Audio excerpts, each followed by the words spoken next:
Doku revisando Planeta Prehistórico, la Edad de Hielo. Hola paleofanáticos, les habla aquí de nuevo su amigo El Dino Gerardo con unos, según internet, 22 grados centígrados o Celsius, como ustedes prefieran. Es decir, que está haciendo un frío decembrino bastante considerable ahorita. Y bueno, pues es que estoy abrigado en exceso, ¿no? Disculparán que me vea de repente un poco, bueno, ya creer que es que comí mucho y estoy gordo, no, es que tengo como 3 o 4 entre franelas y camisas y chalecos encima, ¿no? Entonces, bueno, hoy quería, en plena fecha decembrina, traerles un nuevo tipo de formato, algo distinto a lo que estamos acostumbrados, ¿no? Aquí en el canal. Bueno, una propuesta que quería, bueno, fomentar aquí, ¿no? No sé si esto tiene suficiente interés o repercusión. Y si a ustedes les gusta, bueno, haremos más videos de este tipo, tanto para los fans nuevos de esta humilde comunidad, como para los fans de, no de hueso amarillo, como suele decir el gran Dross, sino más bien de huesos marrones. Porque aquí los fósiles casi siempre son marrones, negritos, oscuros. Pero bueno, no me explayo más. A continuación vamos a hacer una revisión, análisis y, si se quiere, corrección de la más nueva serie para documental de Prehistoric Planet, la tercera temporada de Prehistoric Planet, la Edad de Hielo. Y bueno, como el mismo nombre indica, aquí nos centramos justamente en megafauna. Ya no en nuestros queridos amiguitos los dinosaurios, sino más en animales prehistóricos más recientes, ¿no? En este caso más precisamente del Pleistoceno. Si algo desmarca un poco a la serie Planeta Prehistórico, a mi parecer, sobre todo de la importantísima y célebre serie documental de Paseando con Dinosaurios, que después tuvo una cantidad de versiones enormes, caminando con bestias prehistóricas, paseando con monstruos, paseando con monstruos marinos. Tuvo una versión llamada, creo que era también Prehistoric Planet, el parque prehistórico. Si se acuerdan, pónganmelo en los comentarios, que la conducía este famoso zoólogo Nigel, no recuerdo el nombre, Von Berry creo que es una caricatura, perdón. Nigel era el nombre de él. Y bueno, aquí esta es un poco como la heredera, ¿no? De todos esos documentales, eso sí. Es un documental un poquito más científico. Ya aquí se supone que las técnicas de paleoarte y recreación de animales prehistóricos están más avanzadas. Por ende, las recreaciones son un poco más exactas. De hecho, hasta la fecha, creo que es uno de los paleodocumentales más correctos que se ha logrado hacer, ¿no? Como siempre, viene de la mano de la BBC y de una serie de productoras y gente magnífica en lo que respecta a lo que es los trucos de animación. En esta vez tenemos un efecto fotográfico perfecto, es decir, el hiperrealismo es total. Un apodo que yo le daría a esta serie documental sería algo así como, para los entendidos de esto, Mauricio Antón Live Action. ¿Qué quiero decir con esto? Bueno, si ustedes han visto el trabajo artístico de este señor, Mauricio Antón, ya voy a mostrarles algo, sabrán que se caracteriza por ser alguien que hace representaciones muy fidedignas y muy realistas de estos animales. Y bueno, a mí me da la impresión, bueno, aquí tienen una, por ejemplo. Este es, si no me equivoco, sí, un arcinoterio. Y si ustedes son detallistas en la serie, notarán que hay como que muchas similitudes, ¿no? Son como versiones con realismo fotográfico del arte de Mauricio Antón, mayormente, ¿no? Pero bueno, es eso. O sea, vamos a hacer una revisión, vamos a hacer también una comparativa para los que les fascina el tema de la paleontología nacional. Un poco breve, eso sí, porque si no, no podemos abarcar la revisión completa del documental, de esas especies que salen en el documental y a la vez se han encontrado en Venezuela o tienen su paralelo o su símil en Venezuela. Bueno, dicho esto, empecemos.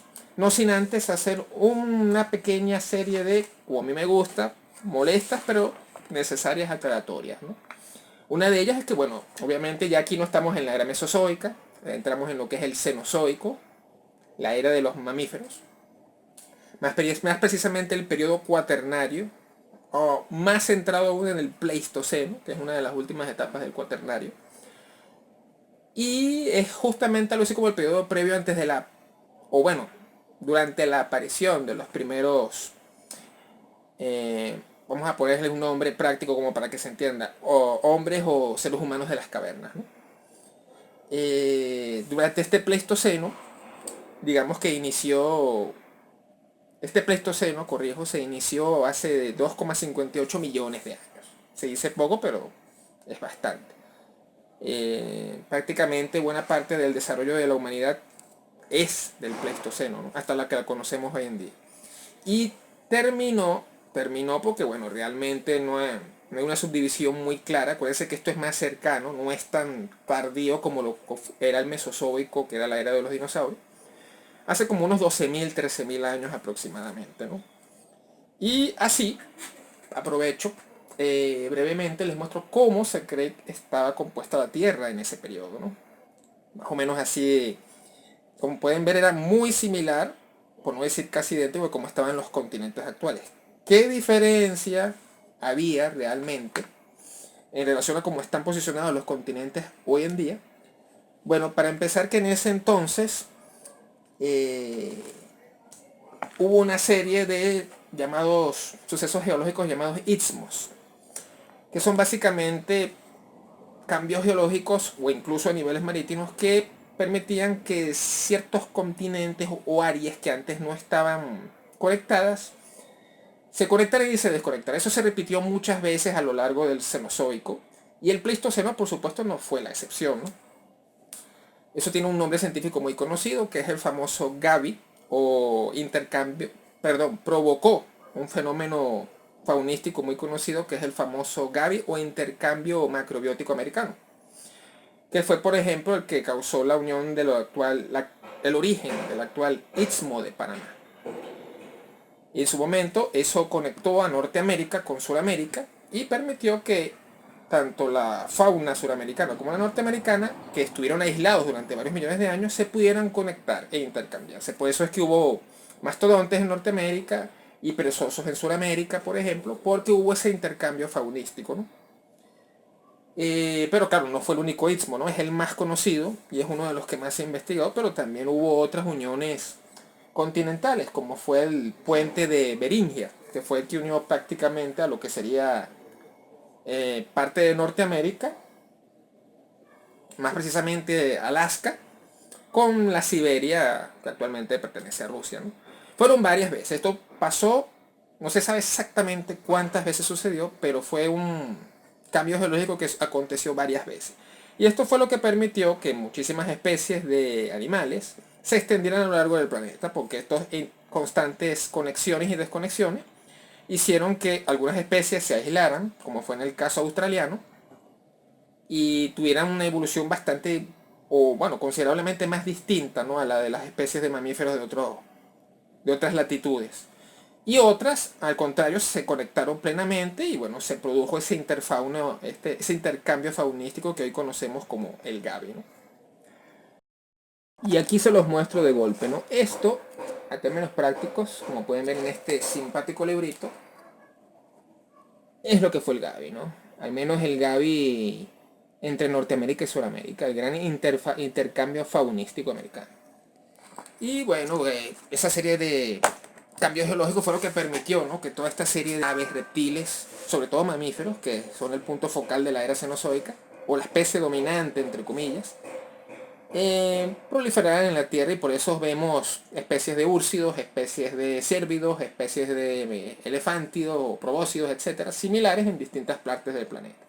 Porque durante mucho tiempo se produjo este flujo o intercambio constante de fauna. Y eso incluye, por supuesto, al Homo sapiens moderno. Bueno, dicho esto, creo que ya es momento de empezar un poco ya de lleno en sí a hacer la reseña, revisión de cada capítulo de la serie documental. Y bueno, vamos a empezar con el principio de todo, la glaciación.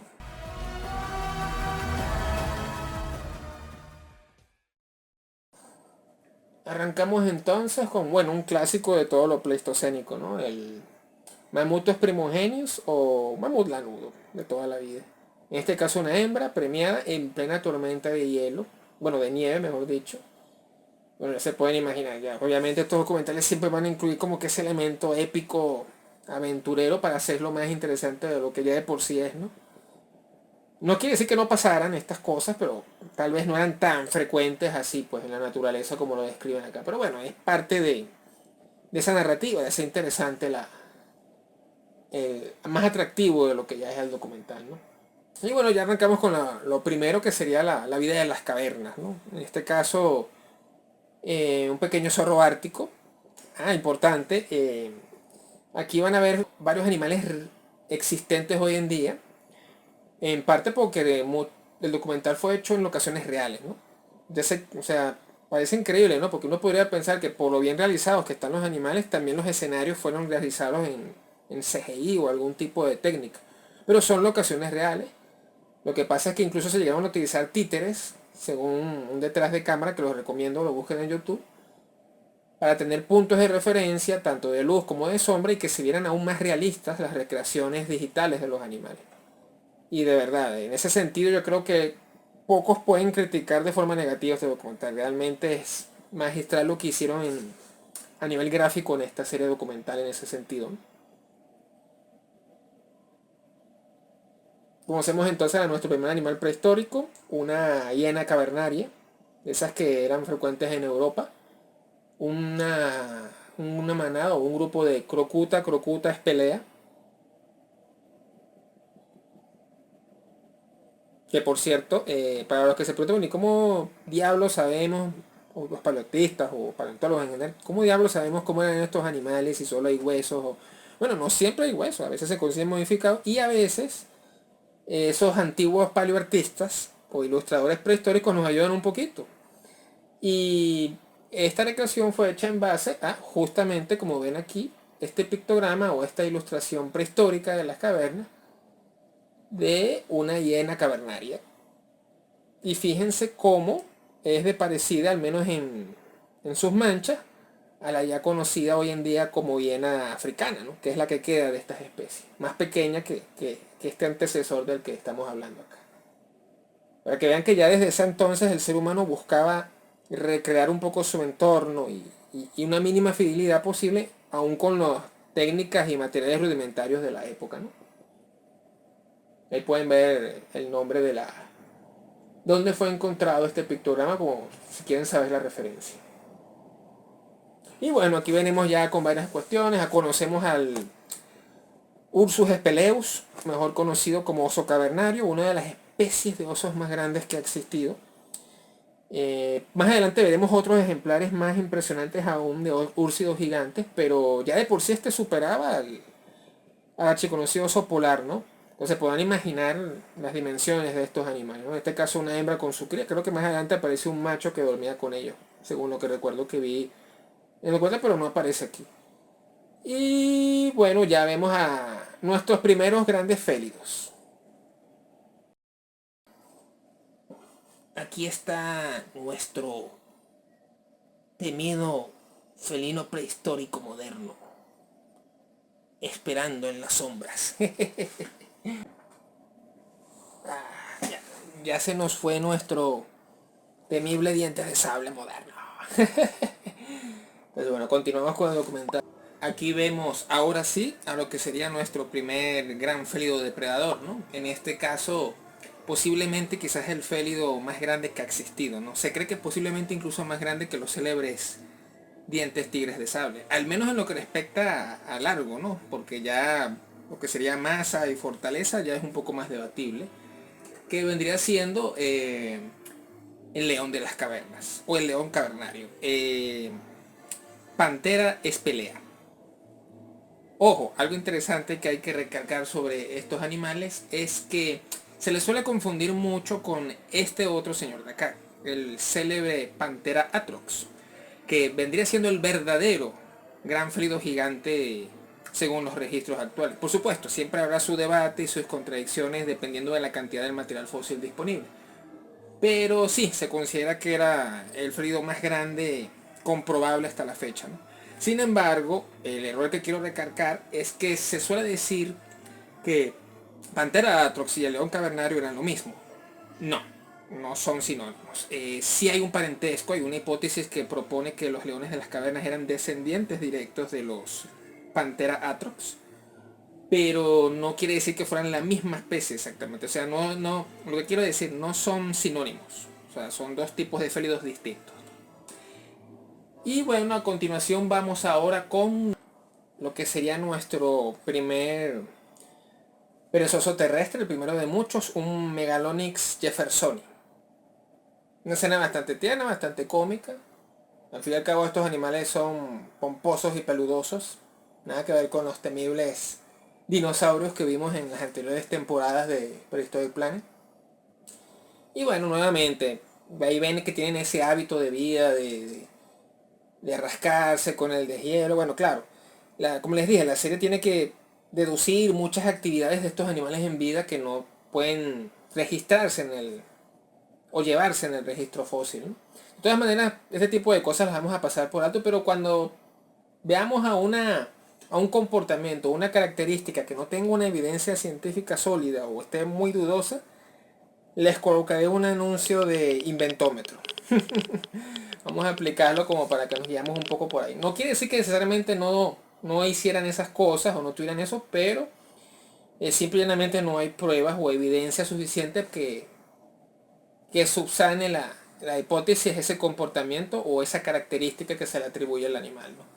Eso sí, en este documental vamos a ver muy pocos de eso, ¿no? O sea, realmente, y eso hay que admitirlo, es una serie documental bastante completa y bastante fidedigna, ¿no? Entonces, bueno, vemos a la madre perezosa y sus dos crías.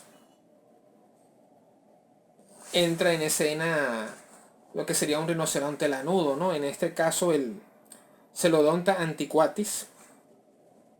Nada que ver con los rinocerontes modernos, ese sí. Además de que, bueno, se repite la dinámica, era más grande y el cuerno. Un animal de armas tomar, ¿no? En este caso acechado y tratando de ser depredado, pues bueno, nuestro siguiente ferido, que bueno, no es el típico dientes de sable que todos conocemos, es más bien un Homotherium, ¿no? Más precisamente un Homotherium latidens.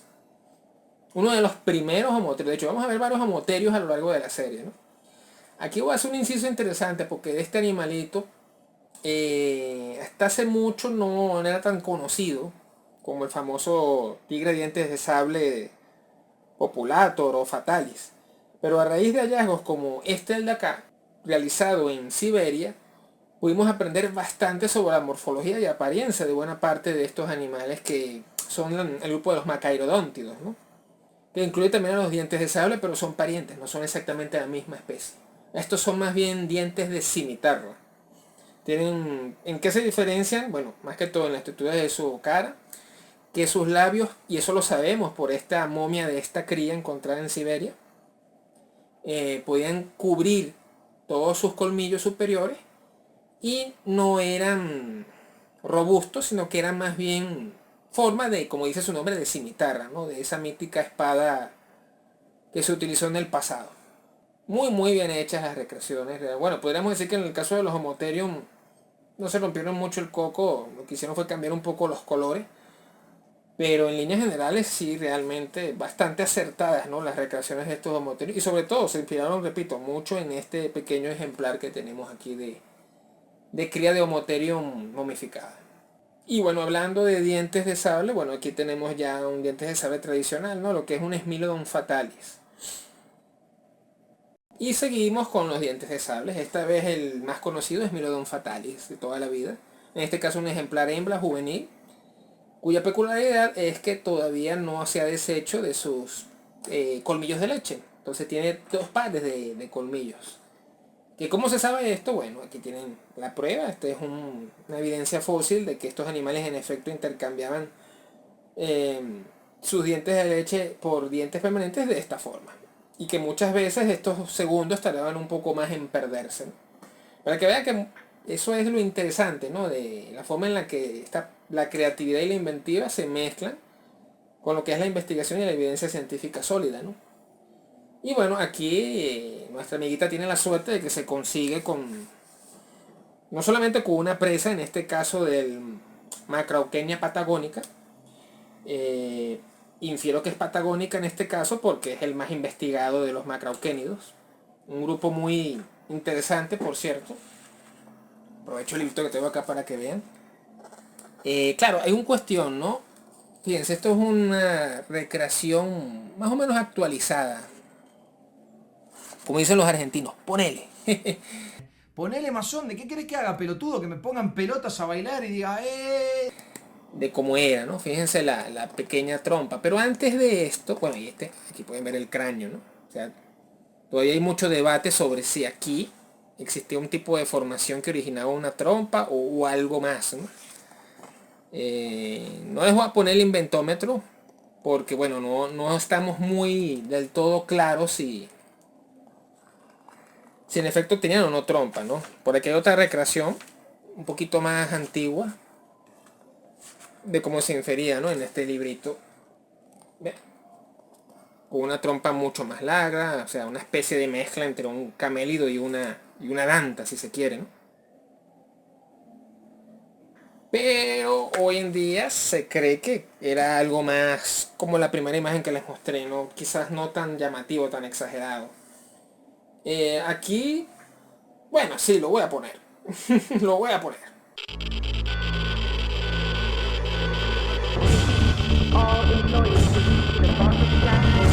Claro, no necesariamente esto quiere decir que sea un error, ¿no? La realidad es que no estamos muy seguros, no hay un consenso sobre si tenía o no trompa eh, los macrauqueños, ¿no? Y bueno, lo más que sí se puede asegurar es que, bueno, este representado aquí es un macrauqueña patagónica porque es el mejor investigado del que más se conoce.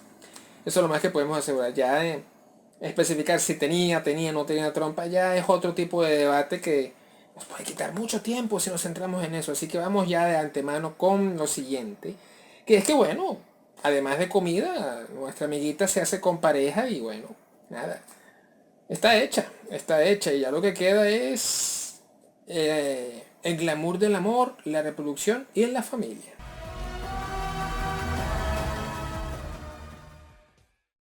Paramos, no, seguimos, por supuesto. ¿Y en qué quedamos? Bueno, en el capítulo 2 del documental. Y bueno, ya aquí empezamos a ver los cambios, ¿no? Cómo las especies empiezan a expandirse a lo largo de la Tierra. Un dato curioso sobre la edad del hielo es que aunque sigue una denominación única, en realidad no fue una sola, fueron varias edades de hielo. Fueron cerca de 800.000 años aproximadamente.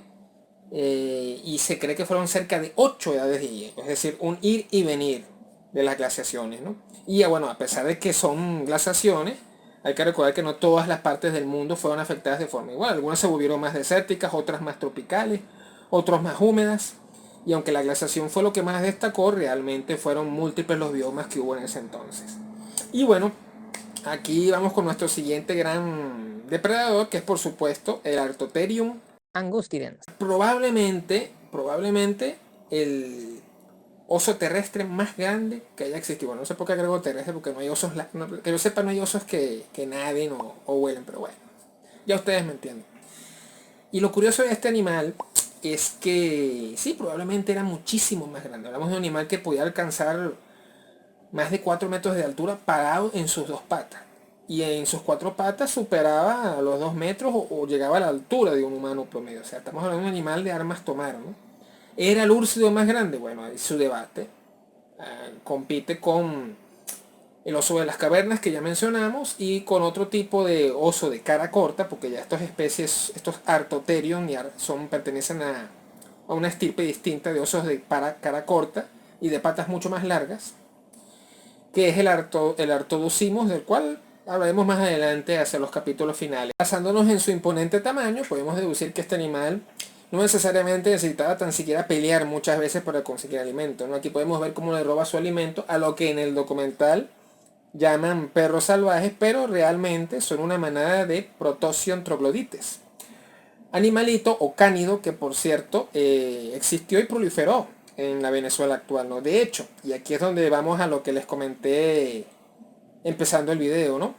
Hay varias especies representadas en esta documental de megafauna que también se han encontrado a nivel nacional o que en su defecto se han encontrado sus símiles. Y esas especies son las siguientes.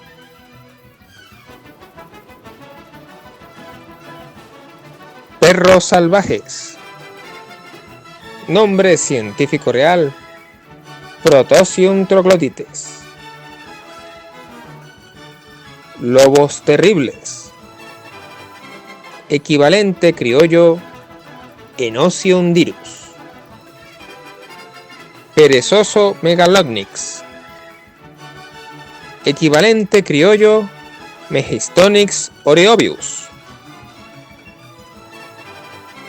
Megatherium gigante. Equivalente criollo: Eremotherium laurillardi. Gran oso de cara corta. Equivalente criollo: Artotherium wingei. Todas las especies de Homotherium. Equivalente criollo: Homotherium venezuelensis. Tigre dientes de sable. Equivalente criollo: Smilodon populator. Macrauchenia. Equivalente criollo: Xenorhinotherium bahiense. Glyptotherium. Equivalentes criollos: Glyptotherium cylindricum y Glyptotherium floridanum. Glyptodon. Equivalente criollo: Glyptodon clavipes.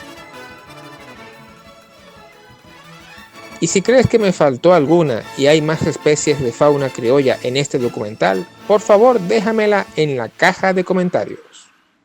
Y ahora que hemos aclarado todo esto, no todo era megafauna en la época de la megafauna. Y nos encontramos con nuestro primer pequeño mamífero, el Cirrus chiquiticus. Es una provincia nuestra ustedes, che, tan chiquitos. No, mentira, no tengo ni idea. O sea, puede ser algún tipo de ardilla arborícola, obviamente algún Cirrus del Pleistoceno, pero no tengo ni la remota idea de lo que era. De hecho, una de las cosas que quizás se puede criticar un poquito del documental es que la mayoría de estas especies nunca son descritas con nombres y apellidos, ni populares, ni mucho menos científicos, ¿no? Que suelen ser más complicados hasta de mencionar. Habría que preguntarle al señor Darren Naish, que es este señor de acá, qué especie exactamente de ardilla del Pleistoceno quisiera representar aquí. Pero bueno, aquí lo interesante es con quién se topa la ardilla, ¿no? Justamente con uno de los mamíferos más grandes de su época, que fue un perezoso gigante al cual ya mencionamos brevemente y, como les dije, cohabitó aquí en Venezuela, que fue el Eremotherium laurillardi. Ahora,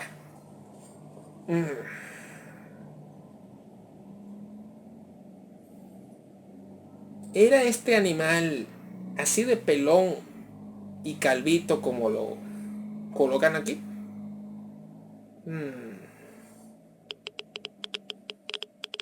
Pues no lo colocaré esta vez por la sencilla razón de que, aunque no hay una prueba absoluta, total y definitiva, no es imposible, por una buena razón. Hay una hipótesis científica basada en el hecho de que, bueno, estos animales antidiluvianos o mamíferos gigantes, al ser más grandes, almacenaban más calor que los animales pequeños.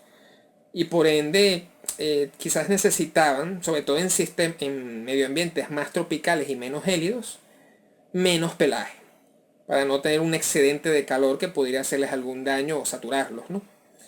Esa teoría tiene fundamento, tiene base, y bueno, los ejemplos actuales son los elefantes, los rinocerontes. Fíjense que a más grandes los mamíferos modernos suelen tener menos y menos capas de pelo, o de pelaje, mejor dicho.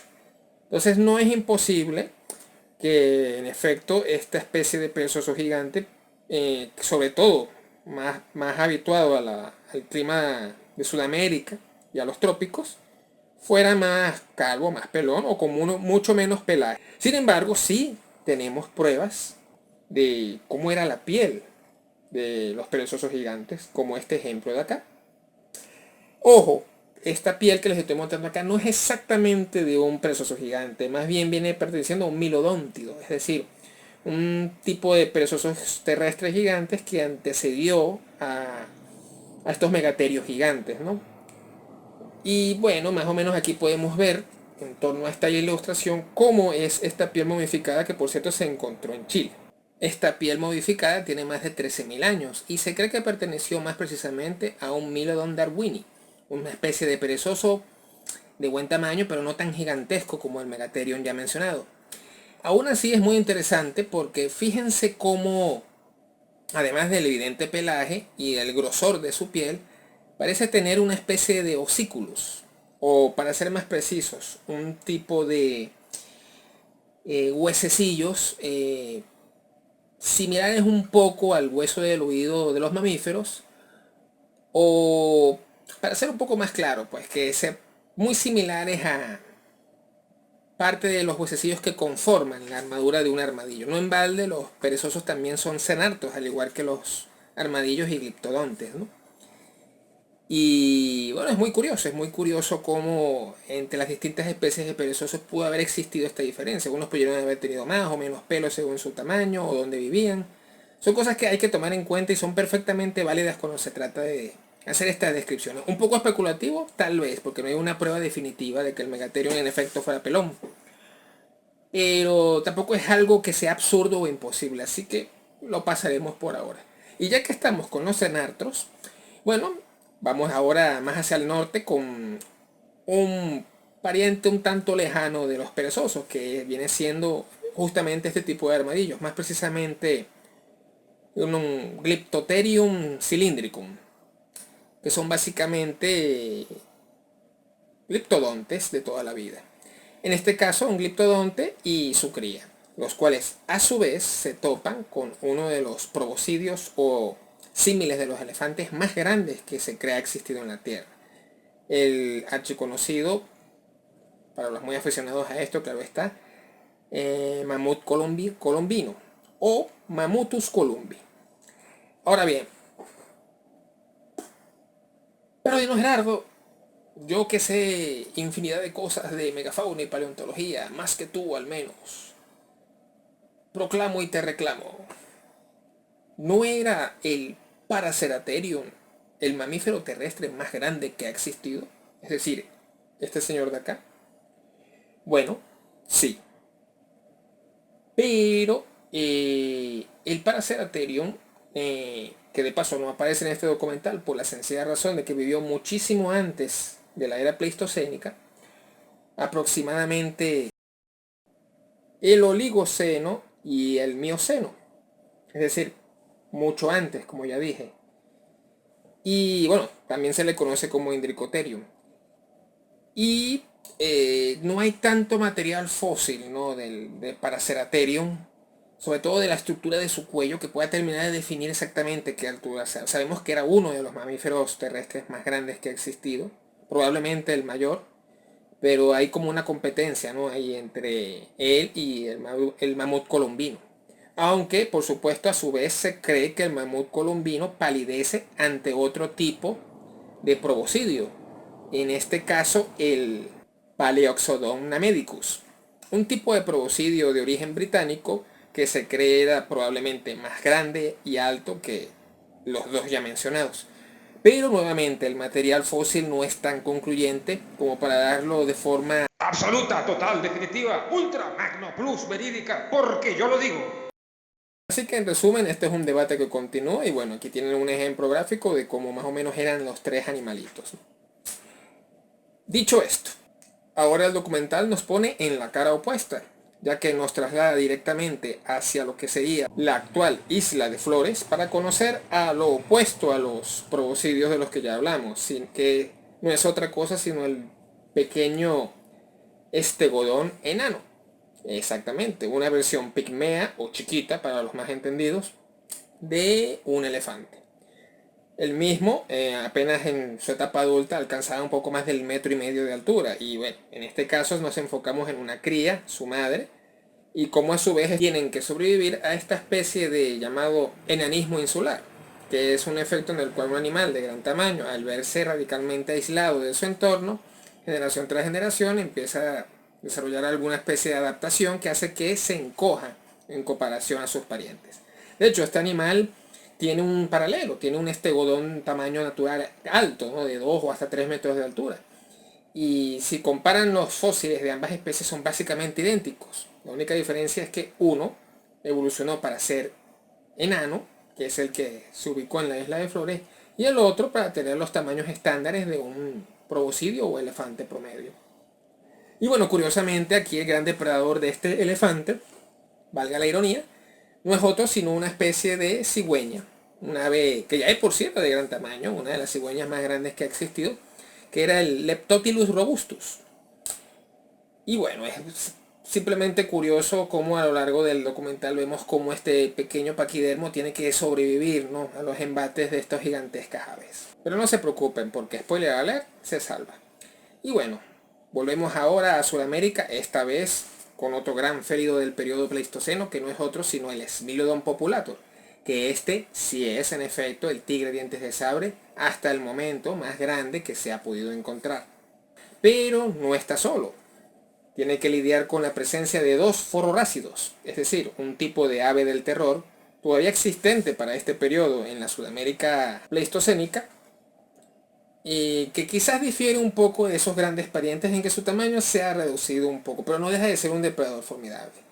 Estos dos ejemplares que salen en la serie son precisamente dos Psilopteus limonei, como ya dije, considerablemente más pequeños que sus terribles ancestros aves, las grandes aves del terror, pero que igual representan un gran reto y un gran rival a nivel de la escala de consumo con los Smilodons populator, y que al final logran robarle parte de su alimento al mismo.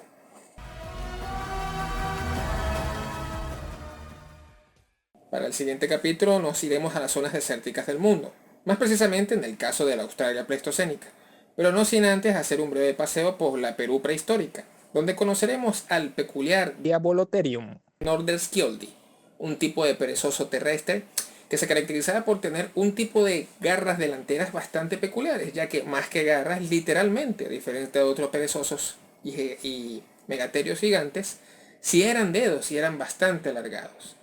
Y bueno, aquí podemos ver cómo una madre y su cría tienen que sobrevivir en una especie de risco empinado, por alguna razón, y por ahí se va asomando un poquito el inventómetro, pero bueno, lo dejaremos pasar esta vez porque realmente tampoco hay mucha prueba de lo contrario.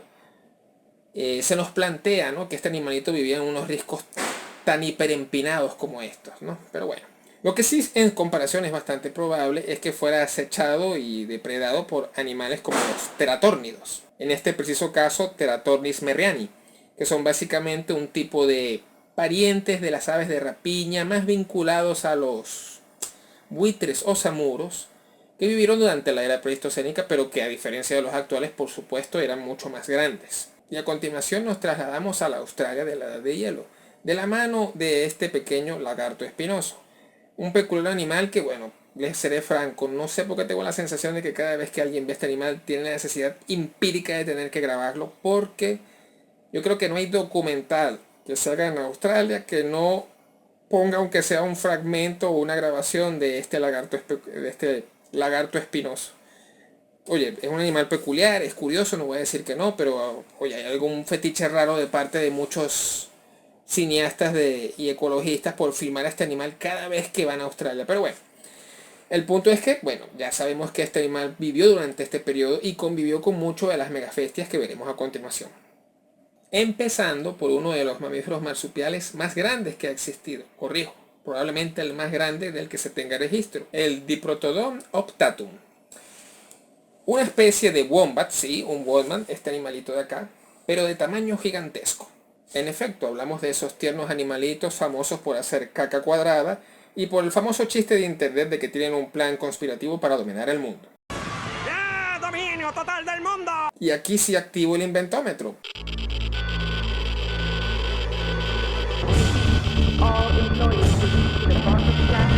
Porque se plantea en la serie que tiene una especie de hábito conductual muy similar al de elefantes. En ese podemos ver como una hembra vieja, matriarca, guía a su manada en busca de agua, y la verdad es que no hay ninguna prueba de esto, honestamente. Habría que preguntarle obviamente a gente que trabaja allá, pero realmente estuve investigando y no hay ninguna referencia clara de que ellos, obviamente sí convivían en manadas, pero no hay nada que nos diga que su jerarquía era igual a los elefantes. Simplemente es algo que se inventaron nuevamente para darle un aspecto más peculiar y atractivo, ¿no?, a la serie, ¿no? O sea, un tipo de conducta, o simplemente al haber ausencia sobre su comportamiento real, se toman estas libertades creativas, ¿no? Aún así, bueno, en esta vez sí no se saben, esto es un inventómetro 100%. Y finalmente hace acto de aparición uno de los carnívoros marsupiales más esperados, el león marsupial, o Thylacoleo carnifex, que al final no tiene nada de león, sino que está más directamente emparentado con koalas y wombats. Y aquí podemos ver un ejemplo, esta bellísima ilustración de cómo se cree estos animales cazaban a canguros o similares prehistóricos.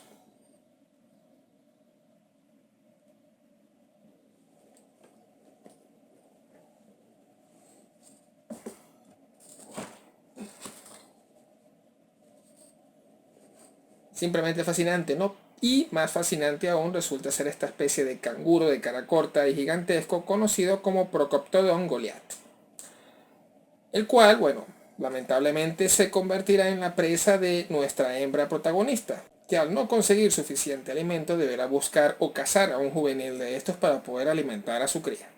Sin embargo, dejaremos un momento a estos brillantes marsupiales para irnos a Nueva Zelanda, donde conoceremos a una de las aves gigantes más magníficas que ha existido. No es otra sino el Dinornis robustus, mejor conocido por todos como el moa. En ella podemos presenciar la gran diferencia y disparidad de sexo o de género entre machos y hembras, la cual sí está comprobada por sus restos fósiles. Y no en balde nos impresiona el tamaño de sus huevos, que eran muy similares a los de este pequeño huevo de plástico que tengo acá. Claro, no es un tamaño idéntico, pero bueno, ya pueden imaginarse en comparación a un huevo de gallina, por ejemplo, la verdadera magnitud del tamaño de los huevos de estas aves, ¿no? Y bueno, en resumen, aquí vamos a ser testigos de cómo más o menos nacen estas aves, cómo se emparejan, los hábitos nuevamente también un poco conjeturados, tirando a inventómetro, pero que bueno, no vamos a descartar en esta ocasión porque tomando en cuenta la exagerada evidencia fósil que hay de estas aves en torno a su bioma, se tiene una idea un poquito más sólida de cómo podían haberse comportado en vida. Pero es aquí cuando hacemos un stop y volvemos a Australia para conocer al Plopiopius oscillans, un tipo de canguro no tan caracterizado por sus brincos y mucho más pequeño que convivió con estos grandes gigantes del Pleistoceno, y sus pericias para sobrevivir nada más y nada menos que al conocido Megalania o Varanus priscus, el cual básicamente no necesita ningún tipo de presentación para todo amante de lo prehistórico, al cual básicamente se le dan hábitos caníbales y la apariencia de un dragón de Komodo. Nuevamente tomamos una pequeña pausa, volvemos al Perú para ver las pericias de nuestro amigo Diabolotherium. y cómo sobrevive a los embates de teratórnidos, para luego regresar finalmente a Australia y ver el desenlace de la mamá luchona Thylacoleo para conseguir una presa de Procoptodon y poder así alimentar a su familia.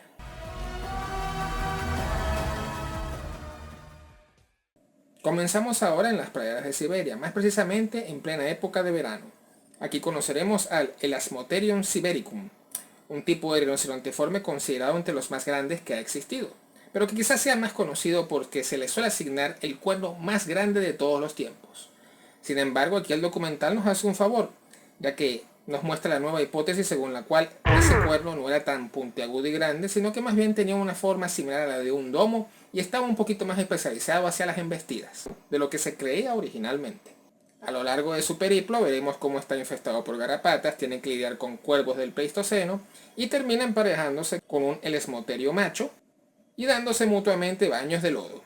Continuamos en las praderas, pero esta vez en las de África, donde conoceremos a un grupo de Machaerodontidos, que aclarando eso es el grupo verdadero al que pertenecen este tipo de felinos como Homotherium o Smilodon, ya que realmente estos no están tan directamente vinculados a los felinos modernos como podríamos pensar, a simple vista. Y es en este capítulo donde vamos a atestiguar la interacción del mismo con su entorno. Veremos muchos animales que hoy en día persisten en la sabana africana, como son avestruces y cebras. Y contemplando como un grupo de Hemotherium ethiopicus, animalitos un tanto similares a estos que podemos ver en este arte,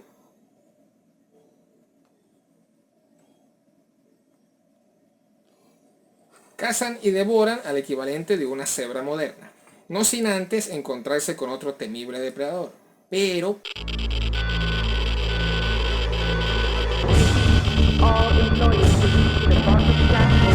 es aquí donde debemos poner en alerta nuestro inventómetro, ya que según este documental, el Homo therium presentado a continuación convivió con una especie de nutria carnívora terrestre de gran tamaño conocida como Enidriodon homoensis, que básicamente, bueno, podríamos decir que era una nutria con casi 3 metros de largo, hábitos sociales y que posiblemente depredaba animales terrestres y no tenía hábitos marinos como las actuales nutrias modernas. Sin embargo, aquí está el detalle. Ahora, ¿estos animales realmente convivieron? Sí, muy probablemente. Compartieron un entorno similar. Pero de ahí a decir que llegaron a competir por las mismas presas, que depredaban a las mismas, que incluso se mataban entre ellos, ya es una postura un poco más arriesgada. Y como digo, no hay una evidencia en el registro fósil que avale esta hipótesis. Supongo que lo hicieron porque, bueno, ya hemos visto ya demasiados félidos y era necesario poner a competir a mamíferos depredadores un poco más distintos entre sí, ¿no? Para variar. Por cierto, aunque era enorme, el Enhydridon no era exactamente la nutria más grande que se ha conocido. Ese título se le asigna normalmente a Megalenhydris barbericina, un tipo de nutria de hábitos mucho más marinos, más alargado, más esbelto que Enhydridon, pero definitivamente considerablemente más grande, al que también se le suele llamar popularmente como nutria de Cerdeña. Y es aquí donde hacemos una pequeña parada en el continente asiático para conocer el Gigantopithecus blacki, que como todos sabemos ha inspirado mitos como el del pie grande y probablemente incluso el fantástico personaje de King Kong. Para este momento en específico se nos da a entender que es una especie en extinción y que buena parte de su hábitat se está perdiendo. Resulta un poco triste como este llama a una hembra que aparentemente nunca va a aparecer. Ya veremos si se realizará una futura temporada y sabremos más sobre el futuro de este extraño y curioso animal. Se nos da a entender que era un simio bastante inteligente, al punto de poder utilizar herramientas al igual que gorilas y chimpancés modernos.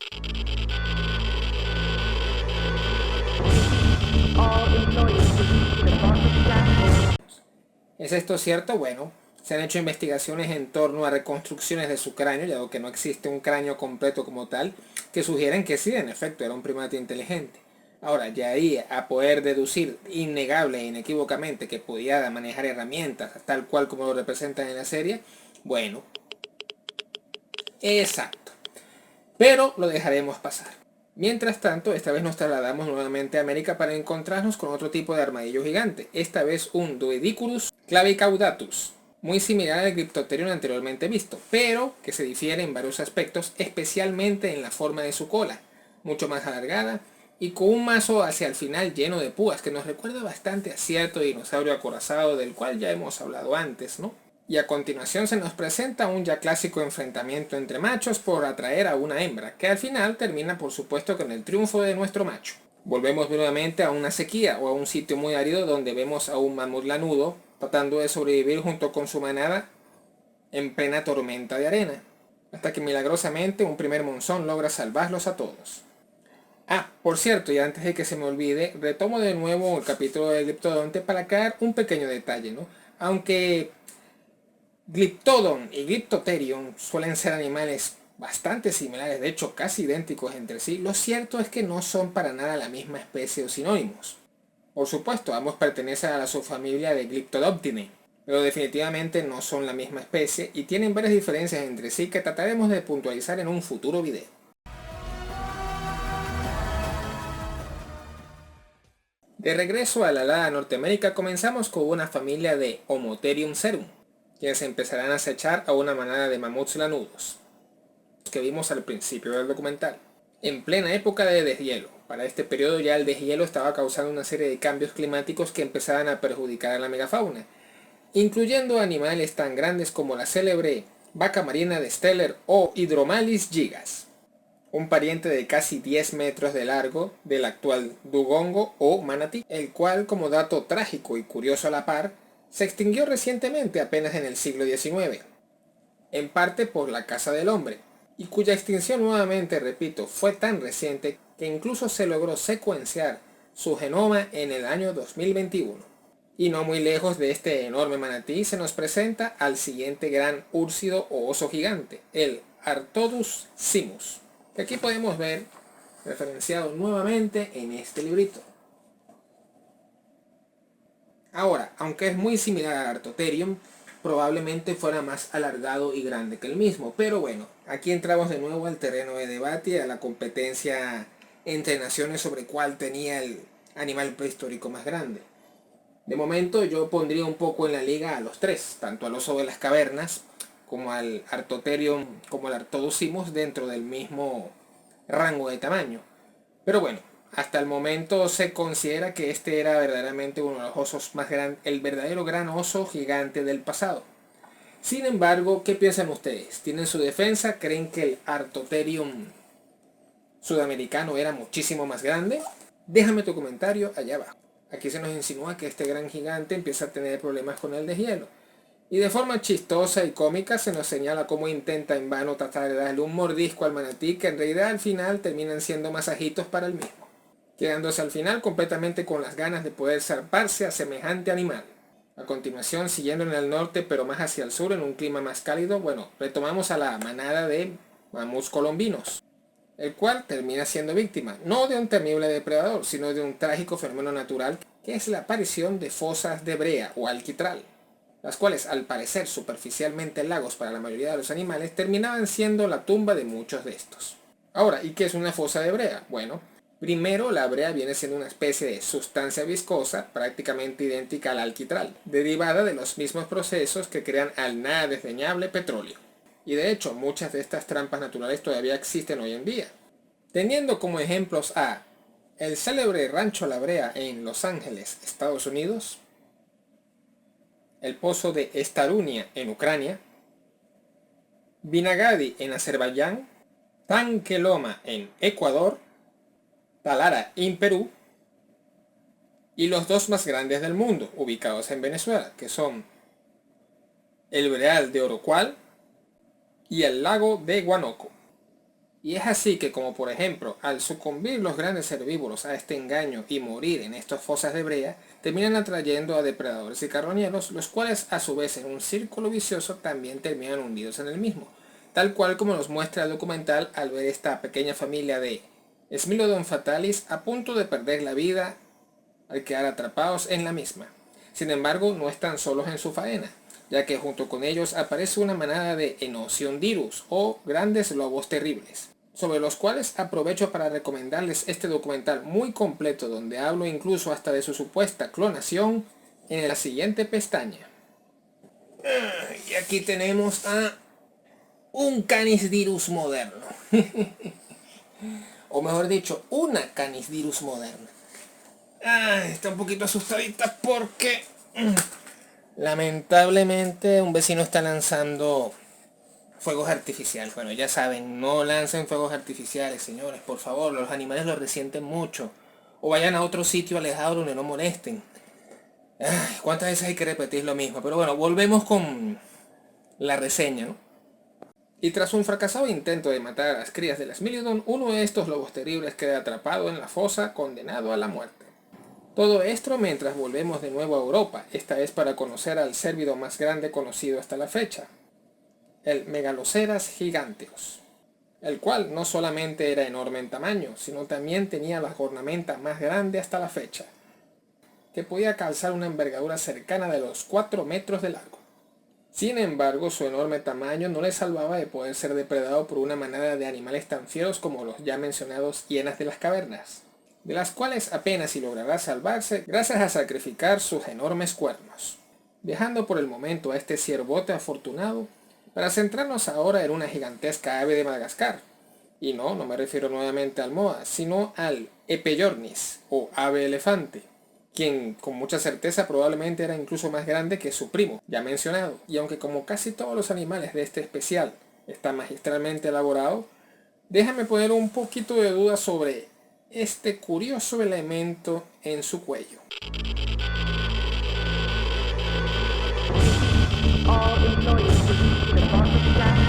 Y nuevamente no tenemos ni idea, dado que primero el material del ave elefante es un poquito más escaso que el del moa. Y segundo, aunque lo tuvieran, no sabemos su color ni si era exactamente así. Así que bueno, nuevamente estamos ante una especulación que no es imposible, pero que no está fundamentada completamente con data científica. Y de forma muy simpática vemos un caso similar al del moa, ya que aquí nuevamente son los machos quienes se encargan de la protección y la crianza de sus pequeñas aves elefantitas. Y vaya que lo necesitaban, porque en ese entonces el depredador más grande y ágil de la zona no era otro sino una especie ya extinta de fosa gigante, el Cryptoprocta espelea. ¿Y qué es exactamente un fosa?, se preguntarán.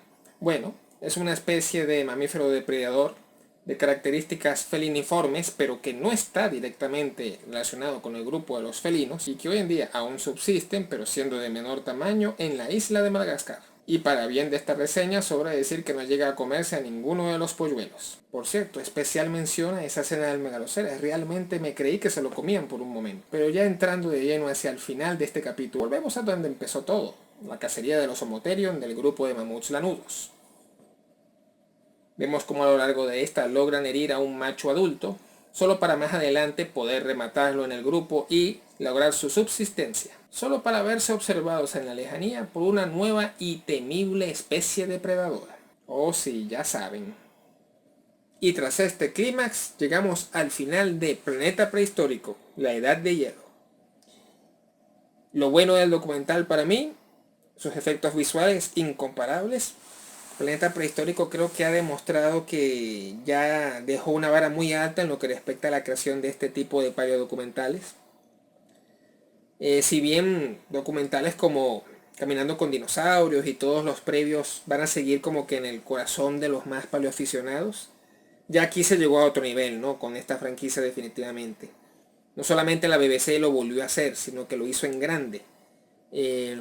Como dije, los efectos de luz, de sombra, de micropartículas, cómo prácticamente sientes que el animal está ahí en esas locaciones reales que se filmaron, en las que, como dije, se utilizaron títeres como referencia tanto de sombras y luces para que fuera aún más realistas los efectos finales de cada especie. La rigurosidad, no en balde, repito, me parece que es una especie de Mauricio Antón live action.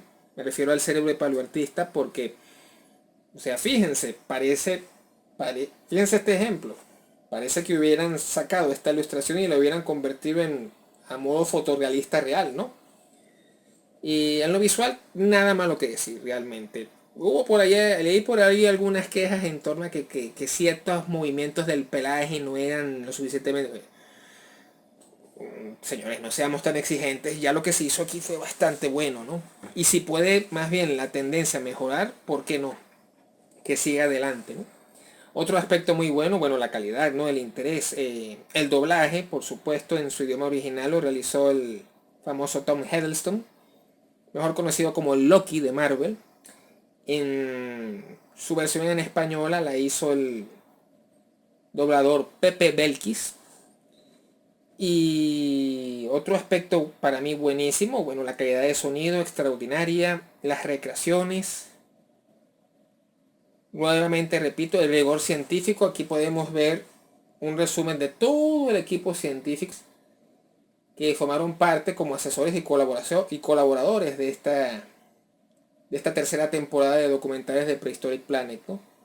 Especial énfasis en su asesor principal, Darren Naish, ¿no? Quien se tomó la molestia de explicar muchas cosas a muchos fans tras la transmisión del documental. En resumen, puras flores es lo que le puedo lanzar a este documental. Yo creo que a todos los que nos interesan no solamente los animales prehistóricos, sino también esos seres que están un poquito más cercanos a nosotros de lo que estuvieron los dinosaurios, es simplemente impecable. Si tuviera que verle algún punto negativo o crítica, porque nada es perfecto, más allá de las especulaciones y exageraciones en el comportamiento de muchos de estos animales, ya saben, el inventómetro en sí mismo, que ya es algo típico de este tipo de documentales. Yo creo que quizás lo que más me chirrió, me molestó, fue ese miedo a denominar a cada animal, ¿no? Como Dios manda. Puedo entender que no quisieran utilizar los nombres científicos, ¿no? Porque estos pueden ser interpretados como muy complejos o quizás enredar más al público. pero al menos darle nombres genéricos, normales, ¿no? A estos animales. O sea, mostraron como 6 especies de Homotheriums y de Smilodon fatalis, o Macairodontidos en general. Oye, trata de buscar una forma de que además de por su color de pelaje se puedan diferenciar, ¿no? Otro ejemplo de esto es cuando mencionan al supuesto perro salvaje, que no es otra cosa que un Enoceon troglodytes. A lo mejor no lo nombres así, pero por lo menos dale un calificativo así como perro troglodita o algo que lo pueda distinguir un poco de otros animales. Y esto no se limita a la denominación de los animales, ¿no? También aquí habría que hablar un poco de las localizaciones. En momentos dados pasamos muy rápido de Norteamérica a América del Sur, de América del Sur a Australia, de Australia a India, de India a Asia, de Asia a a Rusia. En ningún momento esto se especifica en la serie, ¿no? Tienes que ser como que entendido de los hallazgos de estas especies como para estar claro en qué momento hablas de una región en particular. Pero bueno, a lo mejor es una observación muy impiedosa y exagerada de mi parte. Por lo demás, realmente yo diría que no le doy un 10 de 10 porque nada en este mundo tiene un 10 de 10, pero sí un 9.5 de 10. Esperemos ver más de este tipo de documentales. Ojalá continúen con esta misma saga del Pleistoceno en una 4ª temporada. Y por qué no, lleguemos a ver más, pues incluso una saga del Paleozoico donde se hable de los reptiles mamiferoides, del Devónico inclusive, o de otras especies, ¿no? Y bueno, nada, los dejo por ahora. Les deseo de antemano una feliz Navidad. Este va a ser el último video de las fechas decembrinas. No estoy muy seguro si va a ser el último del año porque todavía tengo que terminar la tercera y última parte del video de dinosaurios de Venezuela. Ya se viene.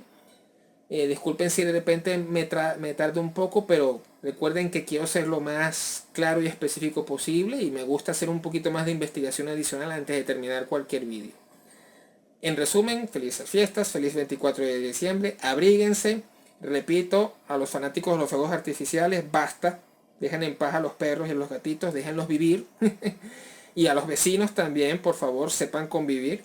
Y bueno, en resumen, mis felicitaciones a todos y gracias por verme. Si quieren ver más de este tipo de formato, es decir, que hable más, haga más este tipo de revisiones de paleodocumentales, tanto antiguos como más actuales, pídanmelo en la caja de comentarios. Y bueno, ojalá lleguemos los objetivos para el año que viene. Y espero les haya gustado. Y bueno, un abrazo y felices fiestas. No olvides seguirme en mis redes sociales, paleofanático, y mantente al día con más data sobre paleofauna de Venezuela.